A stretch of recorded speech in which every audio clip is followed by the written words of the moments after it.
Hi everyone, I am Doron Spielman. Today is November 26, 2024. This is the live daily briefing of the Israeli Citizen Spokespersons Office. We're live on Instagram, X, YouTube, and LinkedIn, and wherever you get your podcasts. Please start submitting questions in the chat, and as always, like and subscribe to help us reach a wider audience. Israel will not allow a return to October 6th, not in the Gaza Strip, not in Lebanon, and nowhere in Israel. You may have heard the news reports of a ceasefire in Lebanon. There is discussion of Israeli troops withdrawing in stages over 2 months, as well as speculation about many other details. However, one detail seems clear to everyone in Israel. Israel has got to reserve the right to act against any Hezbollah violations. It's not just about Hezbollah rocket launches into Israel. It is about not allowing Hezbollah's rocket launchers that later can be armed to shoot into Israel. Hezbollah knows this, which is why Iran's terror army in Lebanon are taking those last few minutes and hours before the ceasefire to fire off their last rockets. They have to be pretending to be winning, both for their people and their bosses in Iran, the world's largest state actor of terrorism. But everyone really knows the truth. Hezbollah was planning their own October 7th. And because Hamas attacked first in southern Israel, and Israel immediately rallied its reserves, which we sent to the northern border, Israel stopped an attack that Hezbollah was planning that was going to be 10 times larger than Hamas's attack in the south. Hezbollah fortified the border with their terror army. Israel dismantled them. Hezbollah stockpiled more weapons than many European countries. Israel has destroyed most of them. Hezbollah's leader is gone, and his replacement. And the state of Israel and the government has said it will keep up the pressure so that Hezbollah cannot attack Israel, and Israeli civilians, more than 60,000 of which include men, women, and children who have not seen their homes in a year and a quarter, can go safely back to their homes. Israel is fighting because on October 6th and after, the world failed its responsibilities to stop Hezbollah, to stop Iran, and their terror regimes all throughout the Middle East. Like any country, Israel needs peace and security, and Israel will do whatever it must do to return quiet to its people. A few more words about a possible ceasefire. Ceasefire does not mean Israel ceases fighting and Hezbollah resumes fire. In 2006, there was a ceasefire. It was called United Nations Security Council Resolution 1701. And every term of this agreement was violated by Hezbollah. Hezbollah became a threat to Israel's people because, in a very simple way, they were allowed to.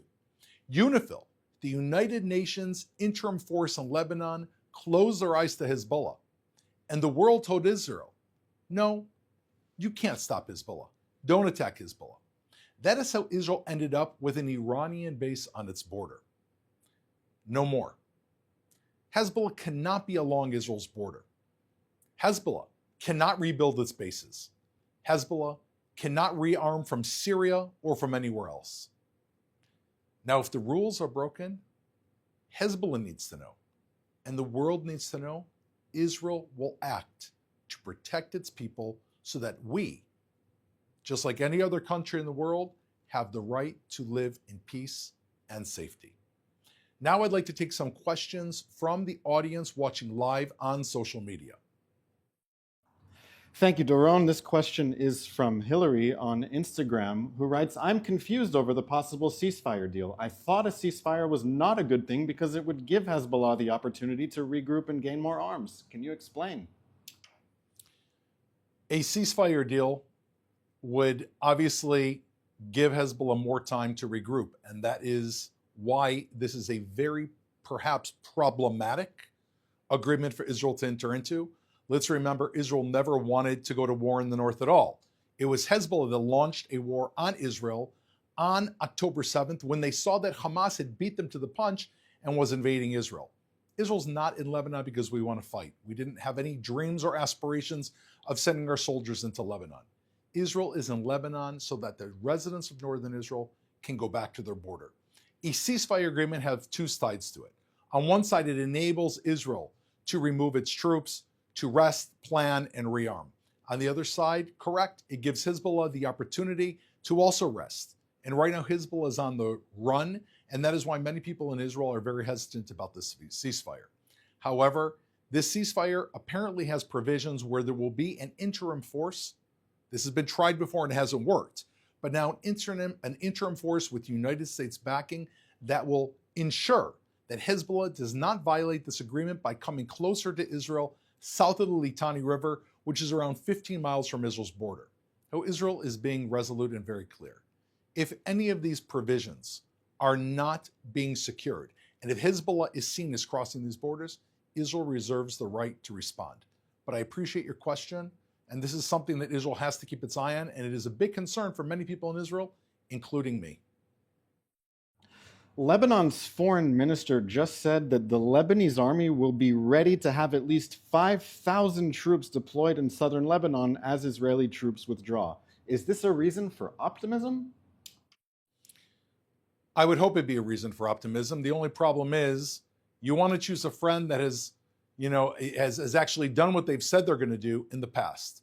The Lebanese army has had commitments in the past under the United Nations Agreement 1701. They were also supposed to be an interim force and prevent Hezbollah from going beyond the Litani River. And as we know, Hezbollah not only went along beyond the Litani River, they came all the way to Israel's border.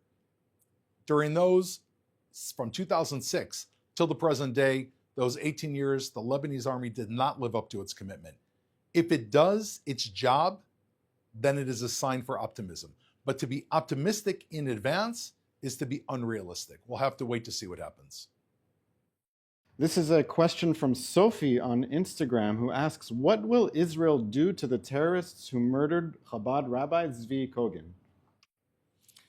First of all, for those who do not know, there was a Chabad rabbi in the UAE that was unfortunately abducted and killed, leaving behind a wife whom he married less than a year ago.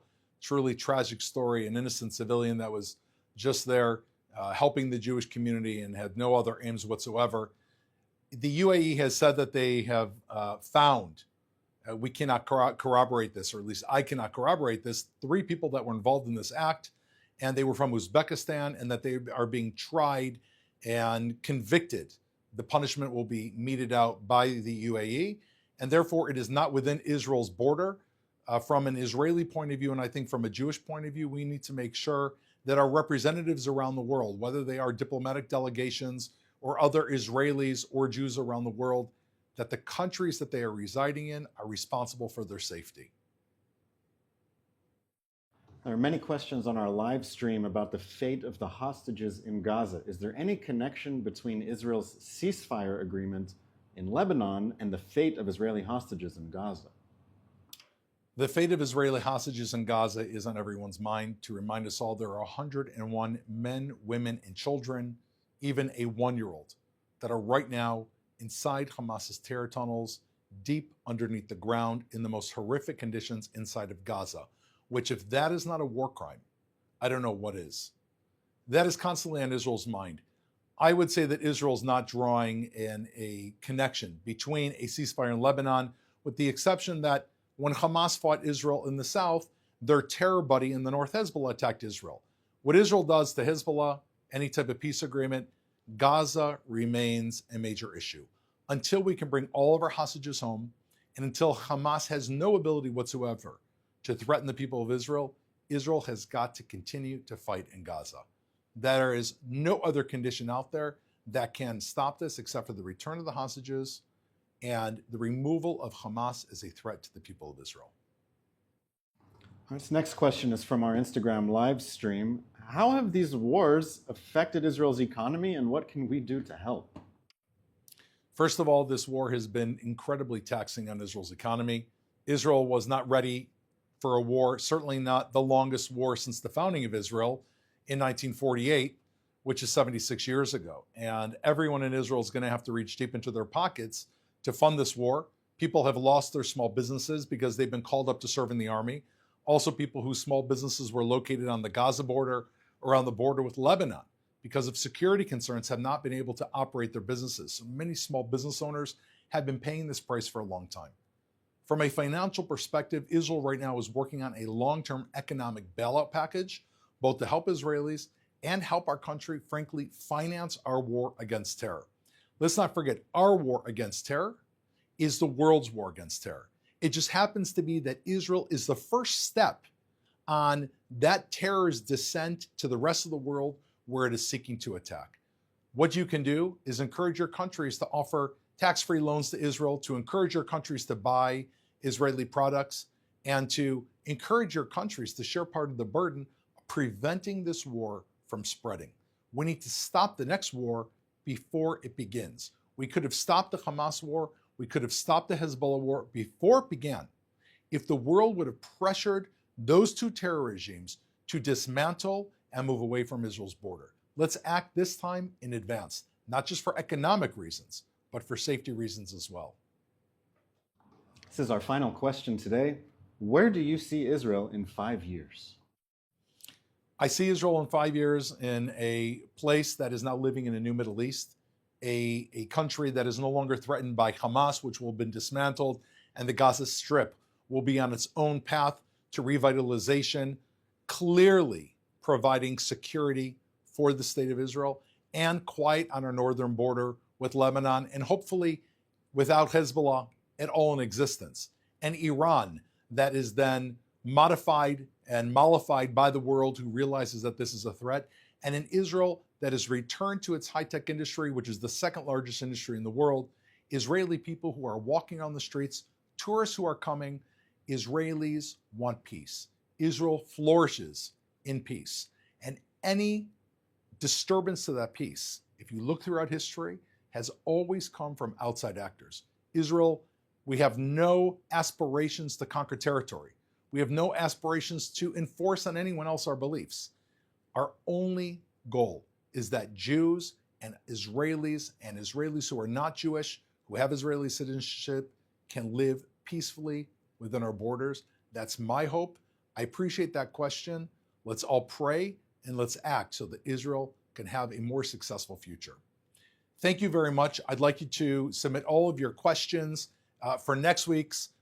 You can submit them to this daily briefing. We would also ask that you continue to like and share this with your friends so that we can reach a wider audience. We also want to announce that we have now a Spanish language channel. You'll find links in the description and across all of our platform.